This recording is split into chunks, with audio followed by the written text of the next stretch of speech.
following song is based on a true story. Real shit, you know what I mean?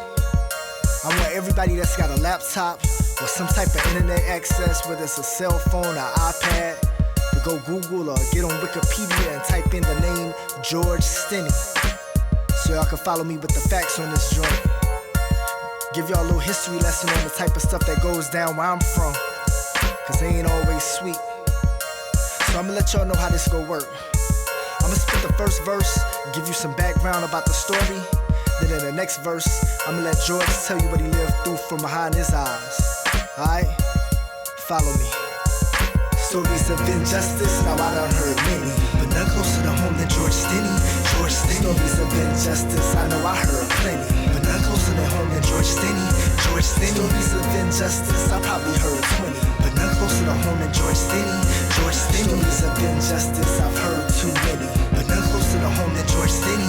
George Stinney. The birthday of Tupac Shakur, 1944, the youngest person executed that America saw. Double murder was the suspicion that led to such a decision, to sentence him to death with no option for life in prison. Let's set it, my hometown in Alcaloo to be exact, where whites and blacks were separated by the railroad tracks. One day, two white girls, ages 8 and 11, were riding bikes looking for flowers on their stairway to heaven. But the only thing that they found with their bodies stuffed in the ground is Jim Crow, South Carolina, so somebody had to go down. But such a shame in how they came to point their finger of blame, when no evidence they framed the boy in which this song is named, George Stinney. My thoughts on the subject are pretty penny. In fact, I'm convinced the spirit of George lives within me. As I narrate this story for you live from the cave, I bring the spirit of George Stinney alive from the grave.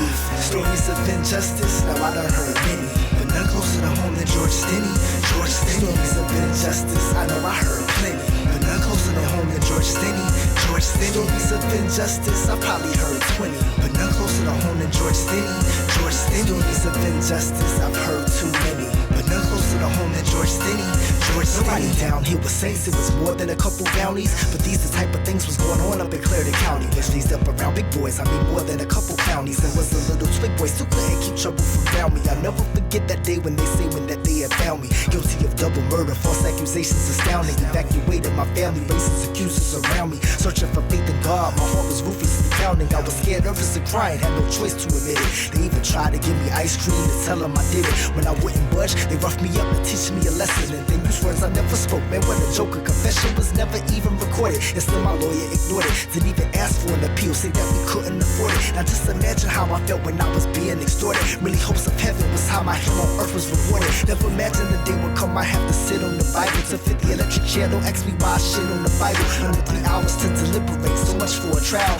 14 in South Carolina, so much for a child. A fool could do the math on this case, it's really not advanced. A black defendant plus an all-white jury equals no chance. I guess spending my days in jail wasn't a resort. Memories haunt me of that day they had me up in that court. I couldn't understand a thing, you see words was getting advanced now. I rose my hand to ask, they say nigga just put your hands down. Shortly after jury came back, said it was hands down, and spoke the words that probably make you wish you pulled your pants down. The only thing I could think was it was in God's hands now. Fuck if he's a child. The last words I heard before we ran out, man that shit was wild, but those were the things that stand out. A lot I can't remember, tell the truth, it's all a blur now. You're now in a position since I done gave you permission to tell my story, make them listen, hear me? Sure, wow. See, things will never change until the truth is embraced. I know it's strange, I got convicted with no proof in my case, but in this world you live in, these are the things you must face. Learn from history's mistakes, or else your life is a waste. People only remember me cause it was such a disgrace, but one of many men whose life would end because of his race. But not a race to a finish line on June 16th. Shed so many tears, but life goes on until the end of time. Some would just see those as quotes, but please listen and take notes. There's no justice without hope, hard to cope. Everything in life is a plan, but how much is really your plot? Why didn't I get a chance? They never gave me a shot. For justice was all I asked, for justice I never got. Just a little, not a whole lot. For George Stinney, stories of injustice, now I done heard many, but none closer to home than George Stinney. George Stinney. Stories of injustice, I know I heard plenty, but none closer to home than George Stinney. George Stinney. Stories of injustice, I probably heard 20, but none closer to home than George Stinney. George Stinney. Stories of injustice, I've heard too many, but none closer to home than George Stinney. George Stinney. Real life music, y'all.